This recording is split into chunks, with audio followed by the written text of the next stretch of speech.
Hey everyone, it's Marvin. Thanks so much for listening to Books and Boba. I just wanted to take a quick second to remind you that Books and Boba just launched our Patreon to help support our future endeavors. Rira and I have been running Books and Boba for the last 6.5 years, and we've always talked about wanting to do more, including expanding our content offerings, being able to go to book events and do more coverage. And so to help us get closer to those ambitions, we started a Patreon to help us grow and to better support books by Asian and Asian American authors. We are offering 2 tiers for our Patreon. The first is our regular Boba member coming in at $3 a month, which will give you access to our brand new Books and Boba Discord server so you can engage with your fellow Books and Boba Club members and also Rira and myself in real time. This is where we'll be aiming to move the bulk of our book club discussions, but rest assured we'll still have a presence on Goodreads as well. And our premium tier is our Honey Boba member tier coming in at $5 a month, where in addition to access to our Discord server, you'll also get access to our monthly Boba Chats, a bonus podcast where Rira and I and some guests will get together each month and have a more casual discussion on stuff that may or may not be book related, as well as answer some listener Q&A. Honey Boba members will also have access to a poll to help decide an official Books and Boba book pick once per quarter. So if any of that sounds interesting to you, support Books and Boba on Patreon by going to patreon.com/booksandboba. As always, Rira and I really appreciate your support. All right, thanks for listening, and I'm on with the show. This episode was sponsored by Book of the Month, which is a curated book subscription that offers 5 new and early release books to choose from each month. I've personally used Book of the Month before. It is a great way to discover new authors. Yeah, now that we're all locked indoors for the foreseeable future, there's never been a better time to pull up an extra book to read in addition to our usual Books and Boba book club picks.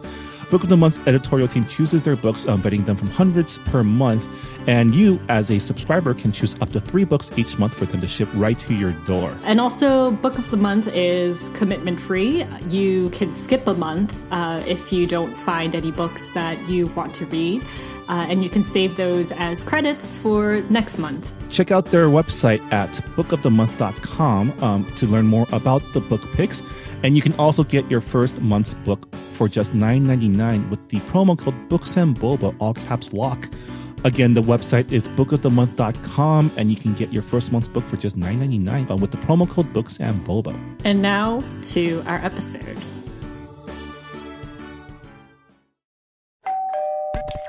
You're listening to Whoa!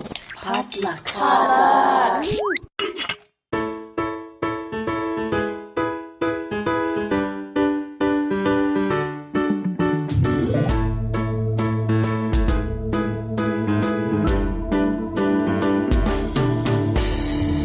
And welcome back to Books and Boba, a book club and podcast featuring books by Asian and Asian American authors. My name is Marvin Yue. And I'm Rira Yu. And it is time to discuss our April 2020 book club pick, Mimi Lee Gets a Clue by Jennifer J. Chow. But first, Rira, how was your April? It was good. I turned 30 last week.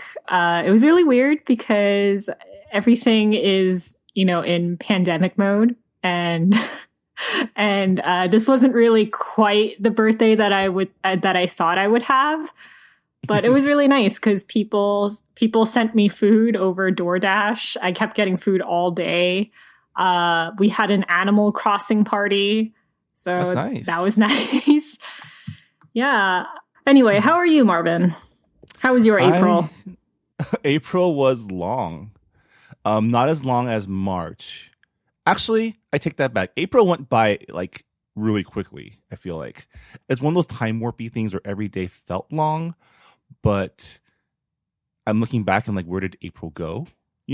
Especially coming up on May, which is Asian Pacific American Heritage Month, which for us organizers in the Asian American community space is the most busiest month in the world.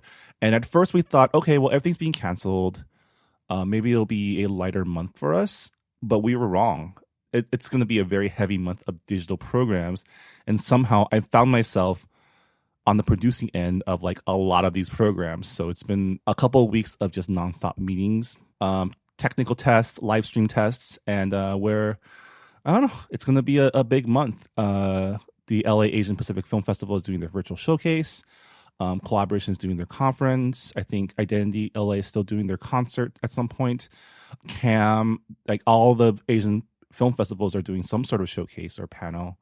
And yeah, it's going to be a busy month. For those of you interested in a lot of these digital Asian American programs for Asian Pacific American Heritage Month, Phil Yu and Jeff Yang put out a pretty comprehensive calendar of events happening every day. You can check it out at angryasianman.com. I think he posted it on his front page. But yeah, lots of stuff happening if you're into Asian American culture, heritage, media. The arts. Speaking of digital events, Everywhere Fest, which we have talked about in the last couple episodes, they're going to start tomorrow, May 1st, and it's going to go on until May 2nd. A lot of our author friends are going to be doing panels, and the schedule should be up on everywherefest.com. Also, Asian Author Alliance, they just announced today on Twitter that they're going to be doing a lot of panels with Asian authors for this month. So check out their Twitter at Asian Author Alliance. They'll be updating their schedule soon, I'm assuming. The creators of Asian Author Alliance, you'll probably recognize some of their names. There's Kat Cho, the author of Wicked Fox, Cindy Pon, Karuna Riazi, Lori M. Lee, lots of Asian authors that, have been around the block. So they're pros. So I'm really excited to see what they have going on. There's also Asian Readathon, which is a month-long readathon in May to celebrate Asian characters and authors. They have a ginormous list of Asian books, and it's categorized by like ethnicity and genres. So you could check that out at Asian Readathon on Twitter. It's on it's a link on their profile. And also, we're going to be doing a 31-day book recommendation challenge. So for each day of May, we're going to be recommending a book.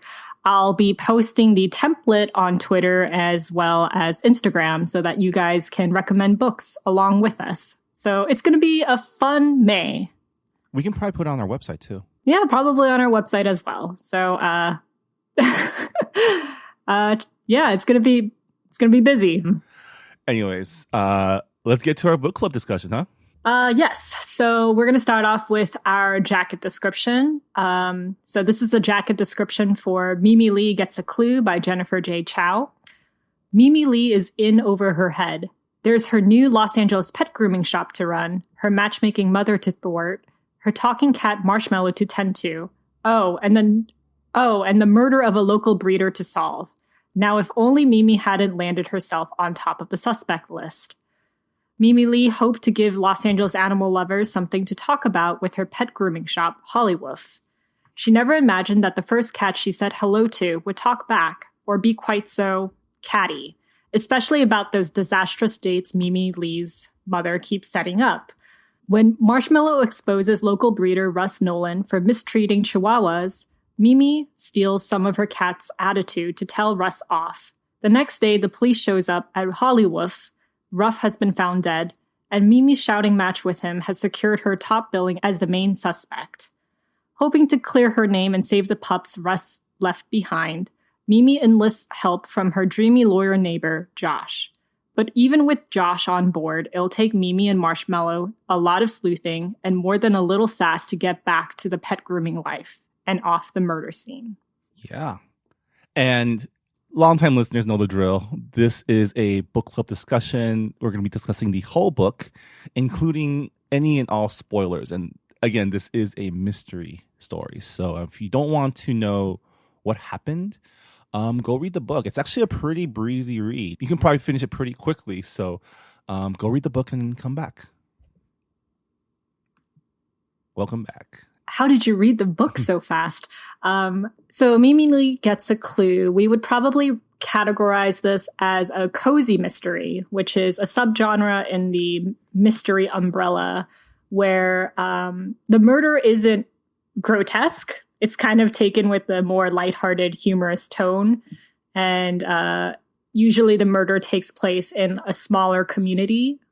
And it focuses more on like slice of life stuff mixed in with the murder. So it is like a weird spin on the usual detective stories. But I like that about this book. I think that we needed a lighter read this month. Yeah, it's definitely one of those unintentional detective stories where, you know, the main character is doing detecting, but they're not a detective. I would go as far to say that Mimi Lee is a terrible detective because she doesn't think. Oh, yeah, she's so bad at it. She barges into, like, her main strength or skill is her persistence, but she keeps finding herself in places she really shouldn't be if she's trying to throw suspicion off her as a suspect. And if it wasn't for her cat, it would have been. I think it would have ended badly for her. Yeah, definitely. She is not very great at detecting. Before we get into the murder parts of this book, I just want to mention this book is set in Los Angeles, and Marvin and I are both based in Los Angeles. So a lot of the setting was very familiar to us. The traffic was very familiar to us. But to be fair, it's set in like a different Los Angeles than the one we live in, because we live on the east side and Mimi Lee lives on the west side. It's a totally different lifestyle, which you kind of see with the characters in this book. Yeah, by all the characters that Mimi interacts with. This story actually had a really large cast. I was having a little trouble keeping track of all the characters. Especially all the white ladies. Yeah, especially all like the Chihuahua owners. I was just like, oh wait, which white lady is this? I don't remember. They're all terrible. Yeah, there's a Tammy and a Lauren. There's a Nicola. The only person that really stood out is Indira, who is the lone brown person in this entire like cast of privileged rich people. Which she has a really interesting story. I think we can go into a little bit later when we talk about characters. Yeah, I really liked her as a character. Yeah. I just want to mention, so when I announced this book on our Instagram, I took a picture of the book with my mug. And my mug says, I would take the 101 to the 10 to the 405 for you. And and while I was reading this book, I was drinking tea from it. So I was definitely in the mood. You're on brand. Like I was on brand. So yeah, the cat in this book, Marshmallow, was definitely a scene stealer, in my opinion. Yeah, he's a very, I wouldn't even say charming, because he's not really that charming, but very sassy, right? Well, this is the Sassy Cat Mystery Series. Which makes sense. The Sassy Cat Mystery Series, yeah. And some would say he's like the real star, because he's able to not only communicate with humans, but also with other animals. And he's kind of set up as the Watson to Mimi's Sherlock, but I would say she might actually be the Watson. Oh, she's definitely the Watson. She has no idea what she's doing. I think, okay, so the thing is, Mimi reminds me a lot of Sandra Oh's character in Killing Eve, where I'm always constantly yelling at them for making very, very bad work decisions. I'm just like, why are you going over there? You're like the prime suspect, or like, why didn't you secure the location? Like, you're so stupid. Like, it's just me being very frustrated at the main character the entire time. Yeah. Most likely because I have read so many murder things and watched so many procedurals where I'm like, how can you forget gloves? How can you touch that with your dirty fingerprints, which is something that Detective Brown brings up when she finds like a crucial clue. I mean, she is a bad detective. I think we've established that, and she doesn't really plan things. She's a character with like really bad impulse control, and she tends to like do things without a plan, right? Like there's that scene where she goes and tries to confront her sister's boss with like no real plan on how. Okay, but that's not her fault though. It's her mom's fault, because her mom was the one who set up an appointment with the principal after the principal gave Alice, Mimi's sister, the pink slip. She's like, you're the older sister. You're supposed to take care of a younger sister. Go talk to her boss and make sure that she's not fired, which is such an older child responsibility, in my opinion. Yeah. Also, just bad decisions on her part for like even giving her mom access to her accounts and her identity. Yeah. Who does that? Who gives their Asian parent access to their Google Calendar? Like, who does this? Yeah, like her mom is definitely just identity thieving her the entire time, setting up I will dates. say that the matchmaking dates were like probably some of my favorite scenes because it's just so cringy, but at the same time, because it's not happening to you, it's really fun to watch. So I don't have this experience of having like a super micromanaging parent or someone who's like super stressed out about my ability to marry. Maybe that's because I'm a dude. But yeah, like her mom's thirstiness was very, very frustrating as a reader because you're like, come on, mom. Like, the thing is, her mom created a dating profile for her daughter.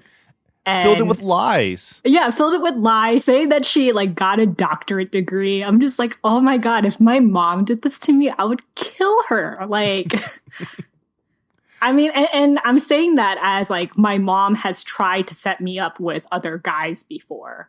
And even then I just wanted to kill her. But if she had done the stuff that Mimi's mom did, like trying to set Mimi up with like a college student and like a delivery boy who just like delivers food to her pet grooming shop randomly, her mom has terrible taste in men. Well, because her mom, we joke about how Asian parents at some point their standards go down. So at first it's like you must marry a doctor or engineer or someone like with a good career, and then it eventually becomes marry anybody. It doesn't matter. Give me the grandkids. Marry anybody.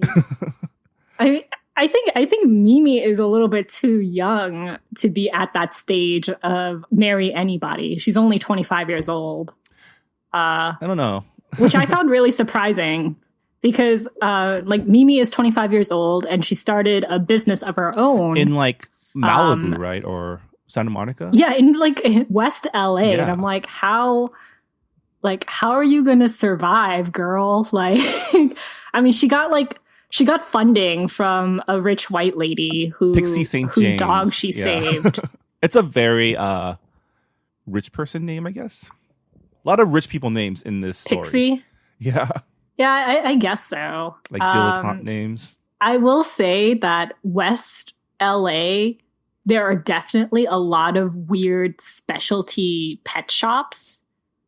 A lot of like Beverly Hills type. They have cute little dogs that they bring everywhere. I've had friends who work in retail business in West LA, and they sometimes complain about white ladies bringing in their chihuahuas or their tiny dogs, even though the shop says no pets allowed. They're very insistent, saying that, oh, my dog is really well behaved. Like, I don't understand. Like, my dog is in my purse. Like, they're not going to hurt anyone. And it's like, well, they're not a service dog, so please don't bring them in. Like, how dare you? This isn't a dog. It's my baby. It's my baby. Can't you see it's in the stroller? Wearing clothes. Would a dog wear clothes and be in a stroller? It's very like stereotypical, but also stereotypes exist for a reason. Well, I think the book does a really good job of like showing how far people can take this concept, because there's doggy yoga, there's like doggy like acupuncture, there's like doggy Tupperware parties. Yeah.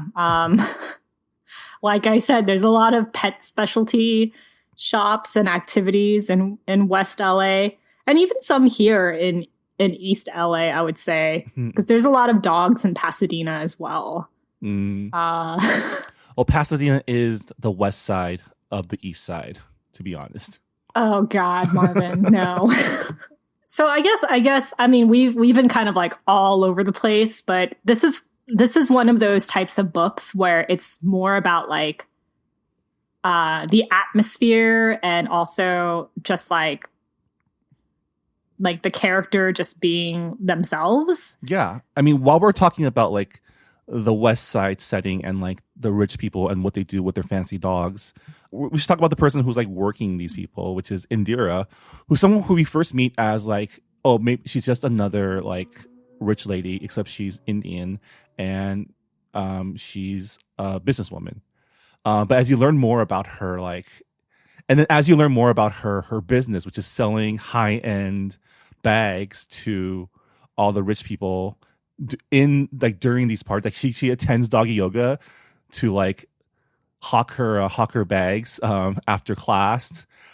She attends like parties to like sell things. She's always inventing things, and you start to realize that she's a little bit different. Like while the other women are all like people who married rich, she's like a self-made woman who in the end turns out to be like this I don't know the term, like so pretty much like what she does is she sells luxury dog items like dog clothing, but you find out later towards the end of the book that she's been recycling fabric, and like she's been going to thrift stores and just like making these bags and clothes out of old material, and she's charging her customers like a very, very high at a very, very high cost, because she's like, they're rich and also they deserve to pay extra money for garbage that they've tossed out. And I think that is like a very relatable energy. Yeah, she's pretty much like eat the rich, eat the rich, Robin Hood, except all the riches go to me, but still like kind of taking advantage of like the vanity of rich people to enrich herself by selling them their own garbage back, which I thought was super badass. I approve. Like she has a very cold exterior, and at first it looks like she's just using her puppy Ash as a way to get in on these yoga parties so she can sell her bags. But there's little hints here and there that she actually does care for the dog.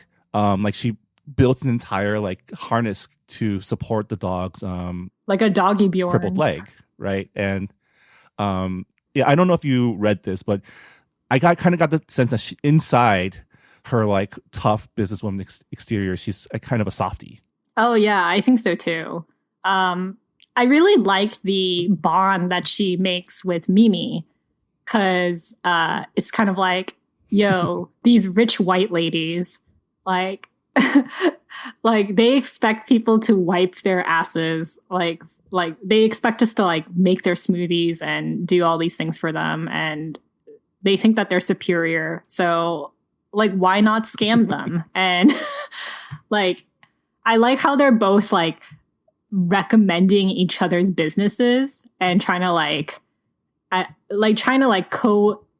co-opt on like capitalizing on these rich white ladies. And it's definitely just like a scheme that I can really get behind.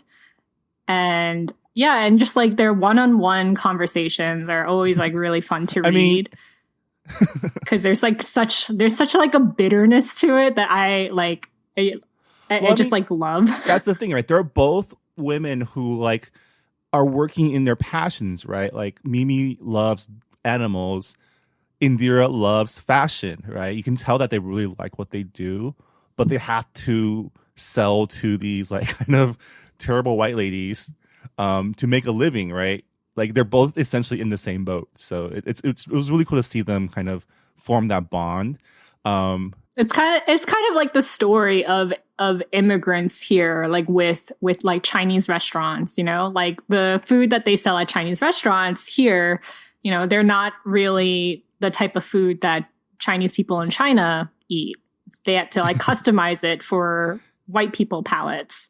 So it's like the same thing. It's like, oh, like I need to customize my dog grooming business to have all of these like weird extraneous things like dog pedicures. I mean like dog nail polish and like $2 a piece doggy treats and stuff like that. So yeah. It was fun though at first when Mimi was suspecting Indira of maybe being the killer, because like we mentioned, Mimi is a terrible detective, And it was really fun and a little frustrating to see her like kind of treat everyone as a suspect and jump from people to person like, this guy might be the killer. Oh, they might be the killer. Oh, they're definitely the killer. I'm gonna go find out more about them. And like just like get herself in situations where she's just chasing down every single lead because there's no plan. Yeah, there were a lot of like red herrings and a lot of like there was definitely more suspects than I expected there to be. And also just like there's this moment where she calls Detective Brown to tell him like what clues she found, and her being like, I'm innocent, like, because I found this. And Detective Brown is like, oh, you did like the number one thing that most criminals do, which is trying to help law enforcement and insist that they're innocent by providing quote unquote fake evidence. And I'm just like, why? Why would you go to the person who suspects you of being the main suspect, suspects you of killing this person? Like, why would you tell them all of your information? It's just like, why? And her attorney boyfriend is just like, don't do this. I'm not hearing this. Like, like, please just stay quiet. Stay where you are. Don't investigate. You're just going to make things worse. But she's like, oh, it's okay. I'm like in the neighborhood. Like, I can check things out. And it's like, no, Mimi. Like, please stop. One thing that I found surprising reading this book was just like how quickly things moved in the first like 2 chapters. I had not expect the talking cat to talk that quickly. I expected that to happen like after the murder. And I kind of expected her to get into Josh like later on in the book, rather it being like instant. I mean, that is one of the premises of the book, and it would be more weird, I think, if the cat didn't talk right away, because as you know about Marshmallow, he does not like to keep quiet. He likes to speak his mind and be sassy. So I was kind of okay with that. I mean, the other thing with like everything moving fast is, I think Mimi Lee is just so like impulsive that like it kind of had to move fast because she's always like chasing down the first thing that comes to mind. So it's like, I think it's scattershot and fast moving for a reason, because she's kind of scattershot and fast moving. Well, I was really surprised that she went to go investigate at Russ Nolan's house so quickly, because what happens is that she grooms 2 chihuahuas who seem to have the same lethargy and same leg problems, and her being like, oh, maybe they're from the same breeder. I'm going to go hunt down this breeder. I just thought that was a little bit too quick, too impulsive. If there was like one more dog that had the same case, then I would be like, okay, yeah, she's putting in the pieces together. But the fact that it was just 2 dogs, it just seemed kind of like a leap to me. I would have to reread that part to see if I still have that same judgment. I want to say it was something the cat said too, right? Like, didn't the cat talk to one of the puppies? I'm not sure. I would have to like reread it again. Yeah, what I found about reading this book is usually when I read mysteries, I try to like find out who the killer is. Like I try to like piece all the clues together before the character does. But it was really hard to follow along the clues because Mimi was so scatterbrained, like you said. And I just found myself being more interested in the characters. So I wasn't really following along with like the clue hunting, other than the fact that she would be breaking and entering. And I'm like, please don't do that. That's like, it's not a great idea. You're going to get caught. So I found myself just like following like the relationships more than the actual mystery. I mean, the mystery itself wasn't, I mean, it drove the plot, but it wasn't a very compelling mystery. Like Mimi Lee is the main suspect of a murder case, but it seemed like Detective Brown wasn't really trying as hard as he should have been, mainly because he seemed like there's a scene where she goes to his office with donuts and he seems to be mired in paperwork. So it seemed like he was doing other tasks on top of like doing this case. So it never really seemed all that urgent that she clear her name immediately because there's like so many things going on. Well, it also seemed like he was playing the cop that wants to close this case quick, so he was trying to intimidate her into confessing. And when she wasn't doing that right away, that means he had to do police work. And then it seemed like he had other police work to do that was more pressing than this one case. Because like I think in general, besides Mimi Lee acting very, very sketch, there wasn't a lot of evidence besides like an eyewitness testimony from a very unreliable eyewitness. Oh yeah, Cheryl. Oh, Cheryl, what a character. Yeah, who was like you're in a story full of Karens. She might have been the biggest one. Yeah, I mean she complains about her, like she complains about everything. She's like she's like, oh, my last neighbor tried to borrow sugar way too many times. And with Russ, I mean, she was rightfully annoyed because he had like all these chihuahuas locked up in one room without taking good care of them. And they were barking all night. So she was right in her complaint over there. But she seemed like such a salty lady, which was good for the story because she was such like a standout character. But personally, I was like, I would not be able to stand this lady for 10 minutes in the same room. I don't know how Mimi is able to like go back to this lady like 6-7 times. Well, I mean, the lady was the key to her like being a suspect in the first place, you know? Yeah, planting evidence, lying. Lying because she wanted to keep this like bracelet. Very selfish lady. Yeah. Which, you know, she gets a happy ending at the end, but like, does she deserve it? I don't know. No, definitely not. She deserves to be locked in her apartment and live as a NEET and watch YouTube for like the rest of her life. Oh. Like, yeah, going back to the mystery part of it, I mean, the way it wrapped up too, like the way that it revealed who the killer really was, it wasn't because Mimi found it out. It was more because the killer got impatient. Like, Mimi didn't solve this mystery. She didn't, like, figure out who it was. Yeah, she didn't have, like, that aha moment. Yeah. She literally finds out that Tammy is the killer because Tammy attacks her. Yeah. And it's just, like, at that point, it's like, oh, I guess you're the killer. Yeah, you don't have that parlor room scene from, like, you know, the Christie novels where, like, the detective confronts the killer and, like, kind of unravels their plan. It's kind of just like, oh, I guess you're the killer because you're trying to kill me now. Yeah, it's like more like the killer found out what Mimi was doing. Yeah. Rather than Mimi finding out like what the killer was up to. Yeah. The killer herself, Tammy, also a bad killer. Like, not a good murderer. How did she kill Russ again? Was it because she hits him with a bat or something? Like, no, wasn't it with like a syringe? Like she immobilized him with ketamine. Oh yeah. And then like hit him over the head. Yeah. Yeah. And the reason why she did it was because he sold her a chihuahua with like genetic defects, and she had bought the chihuahua to save her failing marriage. Yeah. But also, like, you know how a lot of couples, they try to salvage their marriage by having another baby? Uh-huh. It was kind of like that, but with a dog. And just like with the baby plan, it never really works. Mm. Don't try to salvage your marriage by adding an extra life in the mix. That's just my personal opinion. I feel like it complicates things way more. Yeah. We've talked a lot about Mimi's detecting life and professional life. Let's talk a little about her personal life, because I think this was a good, like, there was a lot of time spent on fleshing that out too.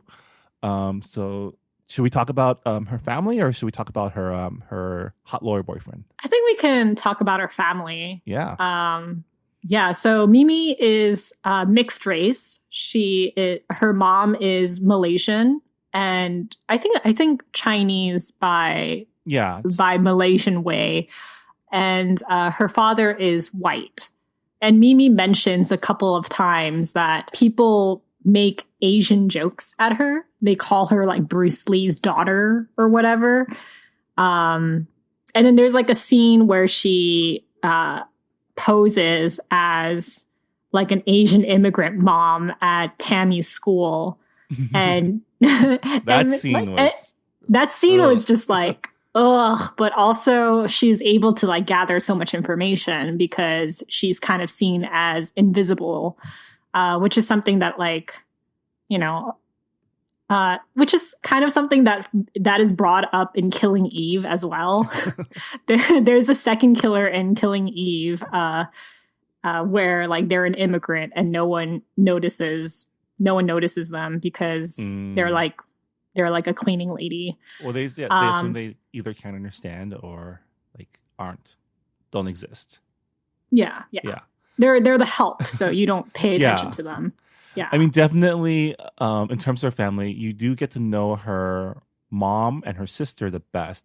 Her dad's just kind of there. And I feel like he's like one of those sitcom dads where they're just there to like look exasperated or disinterested, but don't really add much to the story. Yeah. Well, I think that's just part of his character because he retired. And like most white dads who retire, he's all about that golf life.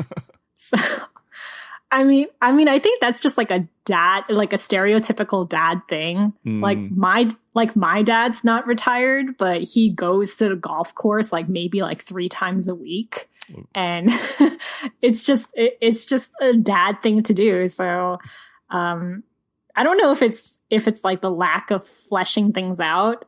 It's just like an archetypal dad. Yeah. Well, thing. I mean, I feel like he's kind of like Alice, where he doesn't meddle in things. Whereas Mimi and her mom are both huge meddlers. Like that's the one point where you can tell that they are mother and daughter because they both involve themselves in situations where they shouldn't involve themselves. I thought it was really funny how I think Jennifer did a really good job setting this up. But in the very first chapter or like the second chapter, I'm not sure, but it's like in the very beginning of the book, Mimi answers her mom's phone call while she's with Josh for the first time because she says that her mom would go nuts if she doesn't pick up. So she has to pick up the phone. She has to pick up the call. But towards the end of the book, when Tammy attacks Mimi, her mom is calling the entire time. And then eventually her mom calls the police station because Mimi's not answering her phone. And I was like, oh, that's like such a clever way to like plant that. Because throughout the book, like Mimi's mom is constantly setting her up on dates and constantly like calling and messaging. And it's like a really funny mother-daughter relationship. Yeah. It's like it's like a much closer mom-daughter relationship I've seen in books by Asian authors, because there's always that, because for a lot of like Asian mother-daughter relationships that I've seen in books, there's just like that language barrier and just like the short, there's a gap. So oftentimes like the mother and daughter aren't as close. But it seemed like Mimi is very, very close to everyone in her family. Like she does game night with them every week, which is a level of dedication that I don't see a lot with Asian families. At least the ones that are like portrayed on screen or page, right? I think, I mean, even among my friends, I don't know anyone in my circle where they like talk to their parents that often and go see them that often. I want to say, like, I mean, I've definitely seen that from my end. I mean, my family's very close, and I have friends who, call their parents like every day or every week. And yeah, I mean, it definitely exists. It doesn't make of course it does, as strong drama, or it's not the type of drama you think about when you think about immigrant families, right? But it's definitely there. I mean, there's definitely such a thing as super meddling moms, and about people who like don't hate their parents. And some people take a while to get there. Some people are there already. You can definitely tell they have a really good relationship because she keeps picking up her mom's calls, even though she gets mad at her all the time. And I mean, that's the thing. You can be mad at your parents, but still like be close with them. I think that's a more realistic relationship that I've seen is like, your parents do stuff they think are good for you, and you're like, stop doing stuff for me. Stop setting me up on dates. Stop setting me up on dates where the other person doesn't know they're on a date. Because that happens it was multiple so times. I was really surprised that Mimi actually went through with the dates, because honestly, if someone set me up on a date and they didn't ask for my permission, I would just not go. Well, I would just ghost. Here's where like my personal experience comes into play here. It's less about going on a date because you feel obligated to. It's more to go on the date that you know is going to go bad, so you can tell your parents, like, this is how it went. This is why you need to stop. You know, which doesn't seem to work with her mom, because her mom's like, oh, I'll just try again next time. But like, it's definitely that energy of, I'm going to go to this obvious train wreck to show you how much of a train wreck it's going to be. Like the date with the student. Oh my God. It was the worst. Like, oh my God. It was like a job interview. Yeah. Yeah. Well, because, okay, right. What was it? It was like her mom set her up with a pre-med student from college. Like, didn't she tell him that Mimi's a vet or something? Yeah. Cause he wants to be a vet. Yeah. And he's like, oh, maybe you'll give me life and career advice. And she's just like, I take care of grooming. That's not really like a veterinary field. But yeah, like the dates were really cringy, but they added like such great comedy to the book. So I really appreciated those scenes. Yeah. Like, speaking of dates, though, I think we should move on to Josh, because one of my favorite scenes in this book is the game night that he actually goes to. Yeah, I love that he picked Clue, which is definitely a fun family game for game night. Is it? Are you saying that with sarcasm, or? It's I mean, I personally love Clue, but I love to metagame Clue. Like, I don't play Clue to play Clue. I play Clue to play others. So I definitely related to Josh, because I've definitely, like, he's a guy who definitely knows how to play Clue. He knows how to strategically use the game's rules to manipulate others' perceptions, which is where the fun in Clue is. Kind of trying to come up with strategies to throw your other players off, right? If you play Clue just as is, it's kind of boring. But if you play it as like a meta game, it's a lot of fun. But it's definitely not and you know, even Mimi even says this, like, Clue is like the family's least favorite game because it stresses her mom out. Because her mom, I guess, is also hyper competitive and loves to win. But like, yeah, like Josh was able to use that to his advantage and kind of feed her the answer. Which was which is indicative of high level Clue players. So I would like to play Clue against Josh and like have a game of wits. I thought it was really funny when Mimi says, like, oh my God, why am I so bad at Clue? I like I'm trying to clear myself from being a murderer in real life, but I can't solve the case in a Clue game. Like, how am I supposed to do this in real life? And I'm like, oh God. It's because she's a terrible detective.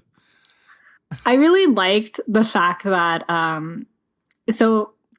like Mimi being so impulsive, she invites Josh to game night, and it's like they haven't really done a date yet. Her parents invite him to game night, and she doesn't say no.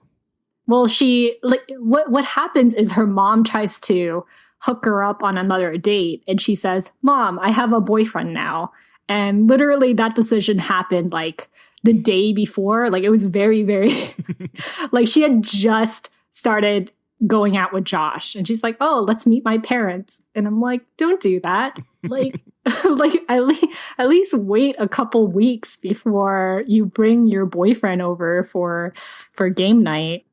And Josh doesn't make it. And I just really thought it was funny with like the contrast between the first game night that he was unable to attend, and then like the second game night when he was able to go.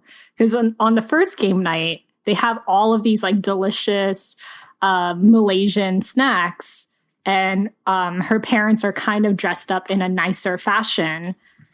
And they're like so excited to meet him, but he doesn't show up. And her dad's like, "So does this Josh guy actually exist, or did you just create him so your mom would stop bothering you with dates?"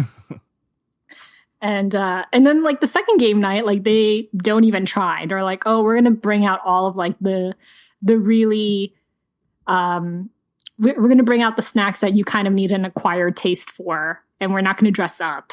And the mom is talking in like her quote unquote proper English. So there's this shift in like how they're treating Josh. Because they're like, oh, you like ghosted us. So this is our way of getting back at you. Yeah, the family's very petty, especially the mom. Asian moms are always petty, though. The mom was a character for sure. She's like, but to be fair, I feel like Mimi does enable her to be that way. Because she puts up no fight at all. Like she like complains about it, but she doesn't, like there are no consequences for her mom doing this stuff to her daughter. This is why like in real life I could never be friends with someone like Mimi. She would drive me insane. But with Josh, just one more thing about Josh.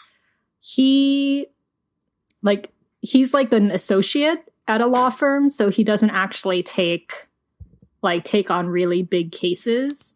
Well, he's a first year, right? He just started at the firm. So when you first started at the firm, like you don't really do any lawyering. Well, he lost his first case. So it even pushes him back in towards of advancing his career.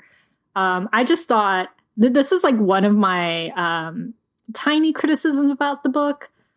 So Josh is representing Mimi and trying to like get her cleared off of this murder case as like the main suspect. But like his boss says, hey, like you're not putting in the hours. Like we heard that you're leaving early and you're bringing your girlfriend over because like this one coworker who's an absolute dick, like just kind of like throws him under the bus. And Josh says like, oh, I can't really like spend time with you because I'm logging in like 60 hours. But at the same time, he seems pretty available. So that was like a tiny criticism that I had where like it didn't really seem congruent with what he was saying. I mean, I think that was why he was in trouble though, was because he wasn't putting in the hours. Right? He wasn't building hours on the clock. Like he was doing a lot of pro bono work. And so like he mentioned that the firm offers like certain hours for pro bono work, but that their bosses wasn't happy that he was kind of focusing on that right now when he should be focusing on working on hours that actually bring the firm in money. So I think the fact that he was not prioritizing his time to the wishes of the firm was like a plot point. I mean that's why he had time to help Mimi, because he was kind of prioritizing those hours instead of his work hours, and it was causing him to work late, which is why he like wasn't there for like the latter half of the book a lot. I kind of wish that like when he was helping out Mimi, he helped out more, because he seemed to like when he helps her out, you don't see him. He's doing stuff like behind the scenes and going through like paperwork. I kind of wish that he was with Mimi on some of her excursions, even though he advised her not to do it. I mean, he couldn't, right? Because he's at work. I mean, he's also not a criminal lawyer, present. Right? I guess. But he's not like, he wasn't the main character. I know, but like, I kind of wish he was more, like, I kind of wish I saw more of him. That's just like a tiny criticism that I had. I mean, I really like Josh as a character. I like that he was, even though he's like her lawyer, he wasn't necessarily super competent at it because he's new and because he's not a criminal lawyer. So he he definitely knows some stuff, but he's not like a hotshot lawyer that you get to like defend yourself in the murder case. So it was kind of cool to see him stumble and fumble through helping her as well. In addition to being exasperated by her constant like putting herself in jeopardy and like incriminating herself. You really felt for him, but like, you can tell that he really likes her. And they had that meet cute in the laundry room. And like he cooked, didn't he cook like musubi for her or something? Like he cooked musubi for her. Yeah. He has like this cute thing with fortune cookies. Like he saves up the fortunes in a jar for like when he needs a pick-me-up, which I thought was extremely weird and kind of serial killer-ish, but hey, like... I mean, you definitely tell that he is, like, I've known guys like him, you know, where, like, they're trying to balance starting this new job and, like, finding this girl that they really like and finding a reason to see this girl that they really like and kind of balancing the whole thing with the expectations of, like, a high-demanding job that you really want to not lose, and like this personal life that you also don't want to lose, and that tension. And yeah, we probably could have spent more time in his head, but it was also a first person narrative from Mimi's perspective, so we probably wouldn't have had like that kind of insight to what he was thinking. We might have more of that in the sequel, which is Mimi Lee reads between the lines. A murder also happens in that book. It happens at Alice's school. And she's already in a relationship with Josh, so maybe we'll get to see more of him in the sequel. Yeah, I mean, if I had one criticism of the story is how like everything seems to work out for everyone at the end.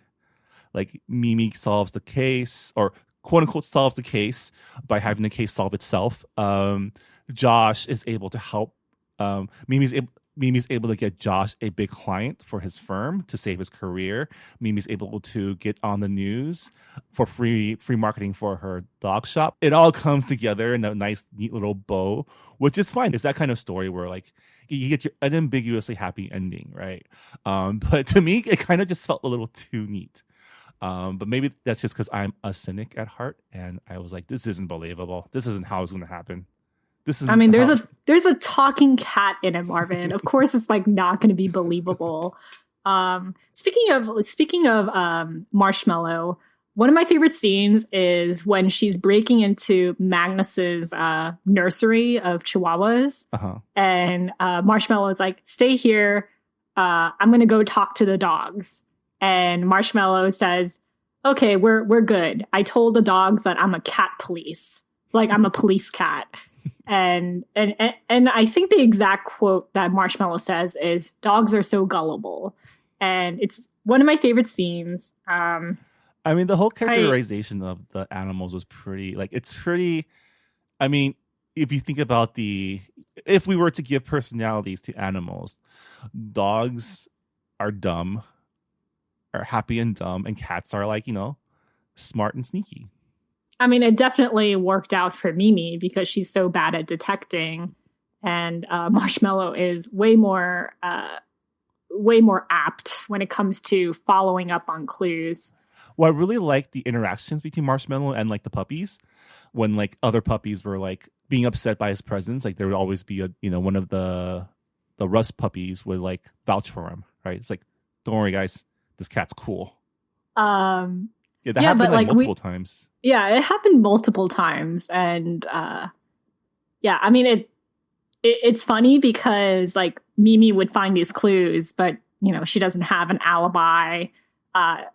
All she has is like, oh, these dogs said that they heard a second woman in the apartment, but she can't explain that to the detective because it's like, how are you talking to dogs?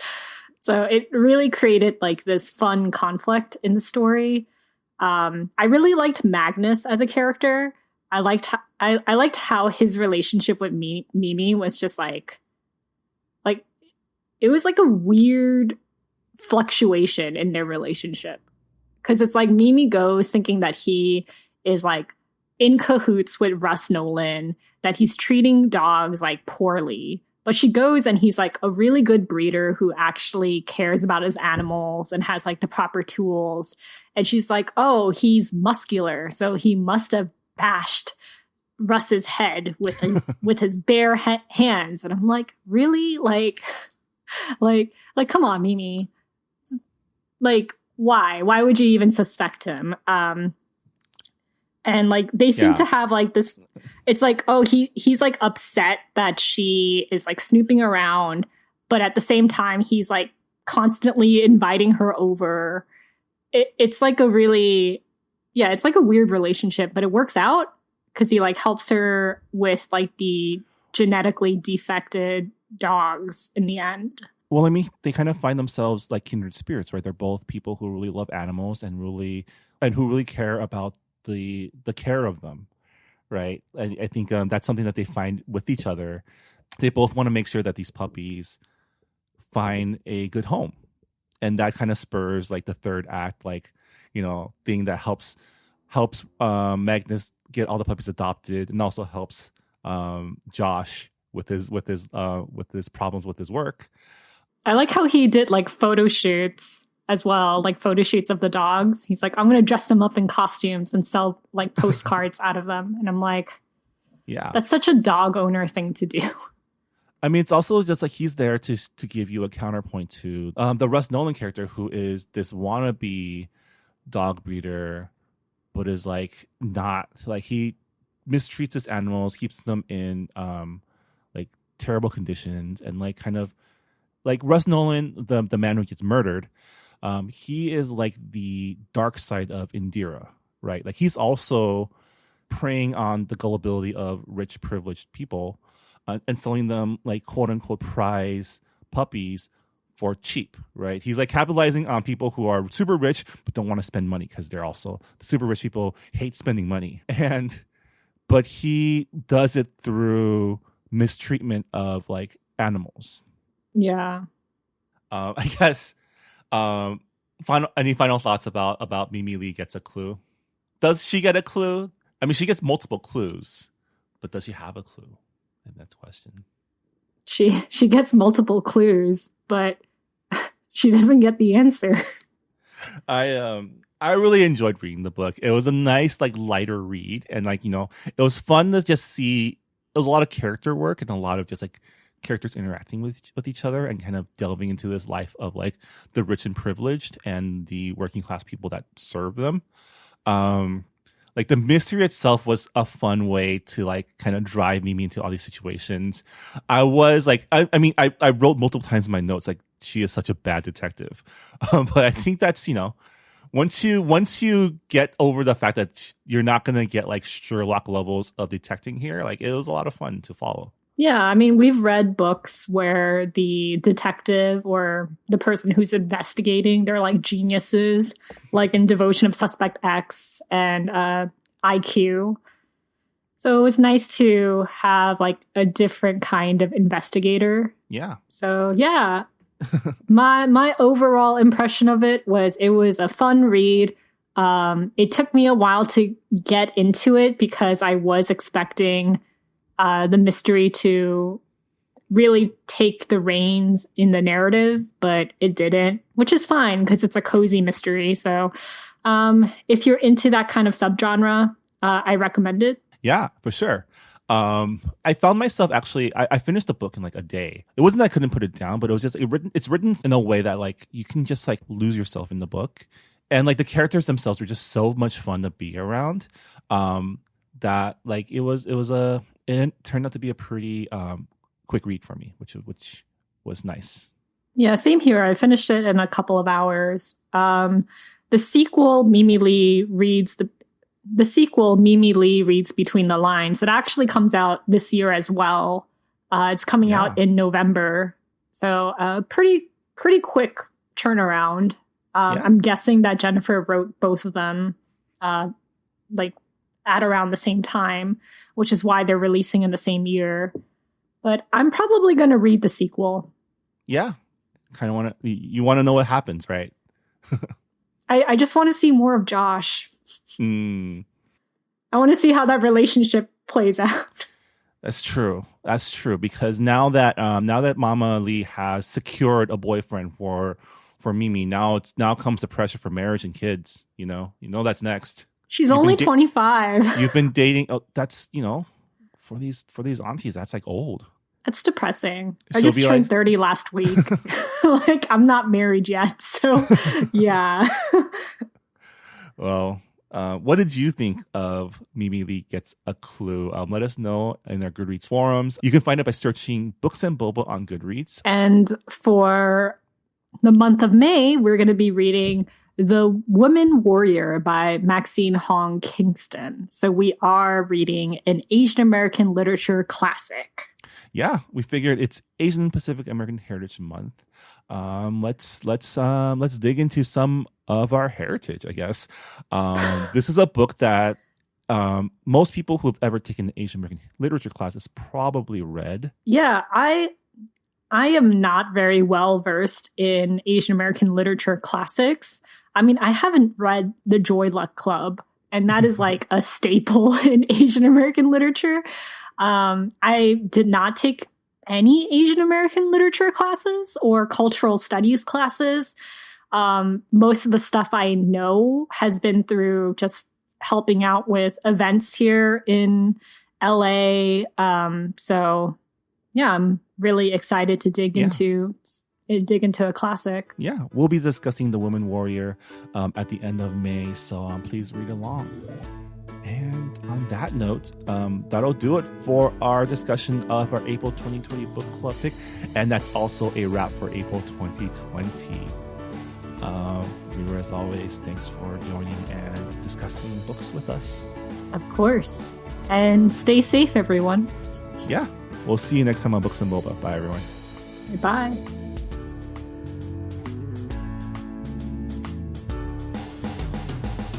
Thanks for listening to Books and Boba. This episode was hosted by Marvin Yue and Rira Yu and produced and edited by Marvin Yue. This podcast was recorded at the Potluck Podcast Studios located within the Visual Communications offices in downtown Los Angeles. You can learn more about Visual Communications and their programs such as the Los Angeles Asian Pacific Film Festival by going to their website at vcmedia.org. Thanks also to the Potluck Podcast Collective, a collective of Asian American hosted podcasts that Books and Boba is a proud member of. You can learn more about our fellow Potluck podcast by checking out the website podcastpotluck.com.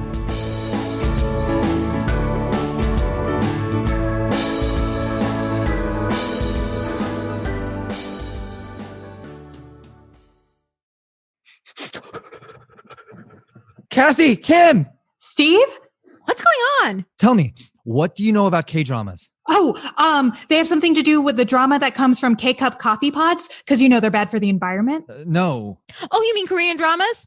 Yeah, I know that they are very grounded in reality. No, that's actually the opposite of what happens. It sounds like you don't know anything about K-dramas. Yeah, I was just guessing. That's actually perfect.